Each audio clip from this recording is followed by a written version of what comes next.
Hello students, welcome to my channel Parina Jain Tutorials. So here I am with the second chapter acid, bases and salts of class 10th science. In this video I am going to give you a brief introduction about acid, bases and salts. So let's start.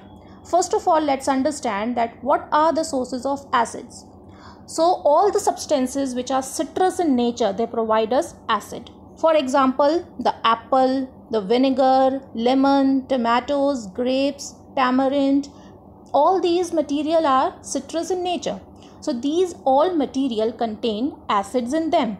Do you know that whenever we consume these substances, acid is going inside our body? Yes. Do you know that milk also contain acid, but it's not citrus in nature, but it contains acid? How? Milk contains lactose sugar.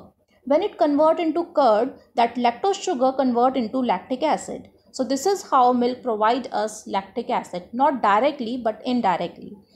Ant bite also contain formic acid. That is why we get pain whenever ant bites us. Now let's understand the other properties of acids. So first of all, we have learned that acids are sour in taste. Second is that acid turns blue litmus to red.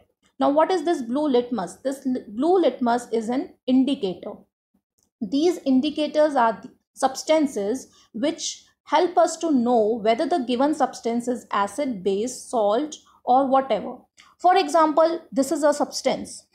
Given substance, it looks like water because it is transparent in nature. It do not have any color. It do not have any smell. But if we dip a blue litmus paper, this is a blue litmus paper. If we dip into it, we see that this blue litmus paper have turned into red. That means this is not a water. This is a acid. Now the third property of acid is that when we add acid to the water, it liberates lot of H plus ions. How we come to know this?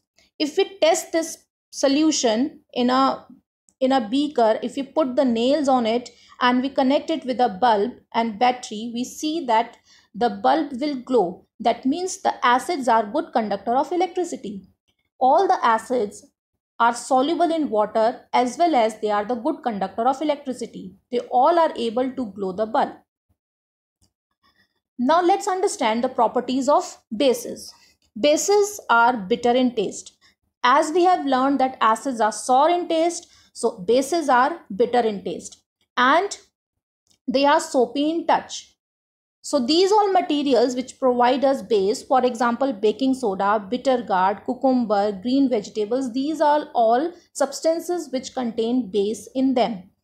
And if we feel them, if we put them in between our fingers, so we feel that their touch is soapy in nature, slippery in nature. For example, if we put a few drops of water in this baking soda and we take this baking soda between our fingers, so we feel that this baking soda is slippery in nature. Other than this, cream, lotion, Vaseline, toothpaste, soap, detergents, cleaners, the household cleaners which we use at our homes, so these all materials also contain base in them. That is why they also have a slippery touch. Now what are the other properties of bases? Like acid convert blue litmus to red, bases also convert red litmus paper to blue. Yes, this is in contrast to acid. This is a red litmus paper and if we dip it in a base, so this red litmus paper turns into blue color. So this is how this transparent liquid, we come to know that this liquid is not water, this liquid is a base. Now if we dissolve base in a water, so this base liberates OH minus ions. So bases also liberate ions, but these ions are OH minus, which is also known as hydroxyl ions. These hydroxyl ions makes the bases a good conductor in water. All the bases are not soluble in water, but the bases which are soluble in water are known as alkalis. These are known as alkalis, the bases which are soluble in water. So strong bases like NaOH, KOH, calcium hydroxide, these are all soluble in water, and that is why these are known as alkalis. And these alkalis are only capable of conducting electricity. All the bases are not capable of conducting electricity, because when they are dissolved in the water, they are not able to produce ample of OH minus ions. So that is why they are not able to conduct electricity. Now let's understand what is the difference between acid and bases. So we have learned that acids are sour in taste, but bases are bitter in taste and slippery in feel. Acids are those which neutralize the base, and bases are those which neutralizes the acids. What is this neutralization? We'll understand in our next videos, in the upcoming videos. Now acids are those which release H plus ions or hydrogen gas, H2 gas, when they are added with the metal. So how this happens, this is also I'll show you in our next video. Then aqueous solution of bases are electrolytes because they conduct electricity. So all the solutions which conduct electricity are known as electrolytes. So because there are some bases which can conduct electricity, that is why there are some bases, or we we call them alkalis. So these alkalis are known to be an electrolytes. Similarly, the acids also are electrolytes because they also conduct electricity. But the only difference is that acids, if we talk about acids, so all the acids are able to conduct electricity because all the acids are very good dissolving power in water. In all the proportion they are capable of dissolving in the water. But about bases, all the bases are not able to dissolve in water. Only few bases are able to dissolve in the water. So the bases which dissolve in water, these are known as alkalis, and only those alkalis conduct electricity. Now what is the difference between, what are the types of acids? So first we have two types of acids, organic acid and mineral acids. These organic acids are those acids which we obtain from plants and animals. So remember, I've told you just that apples, that tamarind, that oranges, these all substances contain the acid. So these all substances we get from plants. And milk if we talk, or ant bite we talk, so these are the substances which we get from the animals. So these all substances, these all acids are organic in nature. But there are few acids which are prepared in the factories or in laboratories. Those acids are mineral acids. The acids which are organic in nature, they are weak in nature, but the mineral acids are strong in nature. What is the weak and strong means? Weak means that they are not corrosive, they are not harmful.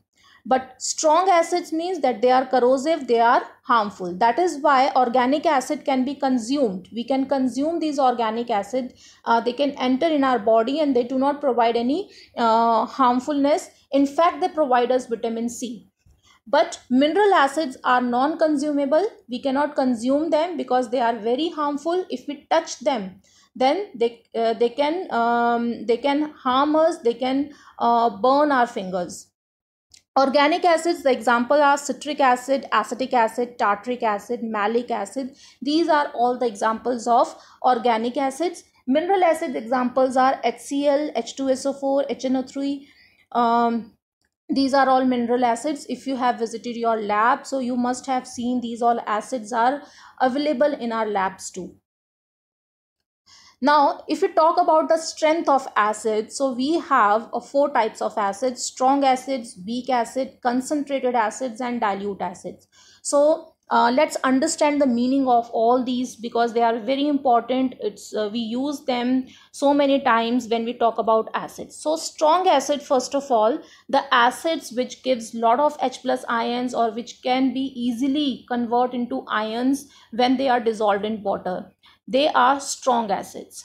So for example, if this is an acid HA, and if it is dissolved in water, so it produces H plus ion and A minus ion. A minus is anion. Because it is producing so many ions, that is why it is a strong acid. but weak acids are which produce less number of ions, means this dissociation will be less. So you could see here that in weak acid that we have less number of ions produced in the solution. So this is a weak acid. Concentrated acid means that the solution which is having a more proportion of acid. For example, if we want to prepare a solution of 100 ml and in that 70%, 70 ml we have added acid and 30 ml we have added water. So this will be our concentrated solution. And dilute acid will be which is having a less amount of acid in a solution. For example, if we are preparing again a 100 ml solution and if we are taking 90 ml water and 10 ml acid, so this will be our dilute solution. So here from this molecules also you could understand that strong acids means which is having this yellow ones are acid molecules. So because it is having a more amount of molecules of acid, that is why it is a concentrated solution, and it is having a less amount of molecules in our solution, that means it is a dilute solution. But these are molecules, we are not talking about ions in the concentrated and dilute solution. In this strong and weak we talk about the ions. Then if more ions are producing of ions means basically we are considering the H plus ions. If it is producing more amount of H plus ions, then it will be a strong acid, and if it is producing less amount of H plus ions, then it will be a weak acid. Now let's understand about salts. What are salts? Salts are the combination of acid and base, means we get the salt from acid and base. We have variety of salts. You could see so many salts have different colors we have. Apart from these, we have too many other salts. These salts we get from the organic substances like plant products or animal products also, and these salts are prepared in the factories and laboratories as well. So we have so many. Now you could see the names. This is iron chloride, this is magnesium chloride, this is zinc chloride, this is sodium chloride, this is copper chloride, copper sulfate. Along with the change of their names, you could also see they are the change in the colors. All of them have a characteristic color. By their color also we could identify the salt. For example, this copper sulfate is having a very good looking blue color. That is why this is also known as blue vitriol. Then this iron chloride is having a green color. So like by their color also we could identify the name of the salt. Now here in this I have told you that salts are those substances which are formed from the acid and base. So how they are formed from the acid and base? For example, if this is iron chloride, so in this iron we get from the base, and this chlorine we have got from the acid. Similarly, in magnesium chloride, this magnesium Mg we have got from the base, and this chlorine we have got from the acid. Similarly, in zinc chloride, the zinc we have got from the base, and the next one, the other one, the anion, the chlorine we have got from the acid. So that means the first element, the first ion which we are watching, this first element we get from the base, and the second element, the second anion we get from the acid. For example, if you talk of this aluminium sulfate, so in this aluminium sulfate, this aluminium we have got from the base, and this sulfate we have got from the acid. So which acid we have got from the sulfate? It must be sulfuric acid, that is H2SO4. Okay, and this base would be aluminium hydroxide, Al, and just we put the hydroxide after it. So this will be our aluminium hydroxide, the base. So this is how we could identify the salts. Now do you know that we consume so many acid and base on a daily basis. So which acid they contain? For example, if you talk of vinegar we use in the chow mein. So the children are very fond of nowadays to eat chow mein, so we add vinegar to it. Vinegar contains acetic acid. Ant bite contain formic acid. citrus fruits like oranges, lemon, which we consume on a daily basis, so this contains citric acid. Curd is having a lactic acid, I just told you, and spinach is having a oxalic acid. Spinach, we do not feel to be citric in nature, but it contains very mild acid, that is oxalic acid. Amla contains ascorbic acid. Amla is very rich in vitamin C because it has very high amount of sour in taste, so that contains ascorbic acid. All these acids provide us vitamin C. It's not like ascorbic acid only provide us vitamin C. All the acids provide us vitamin C. Then tamarind, grapes, unripe mangoes, these are also contains tartaric acid. So many acids we get from these substances which we eat on a daily basis. Then other than acids, we also get base. Lime water contains calcium hydroxide. Lime water is not the lemon water. It's not at all a lemon water. It's a lime water. Lime term is used for calcium. So when calcium is dissolved in the water, it becomes calcium hydroxide. So it's a lime water. Then window cleaner. I told you the household cleaner substances which we use that also contain base. So window cleaner, that choline and all, that contain aluminium hydroxide. Then soap contains sodium hydroxide or potassium hydroxide. Milk of magnesia means Digene, which we consume when we have antacid problem. So we consume Digene. So at that time we get milk of magnesia, milk of magnesium hydroxide.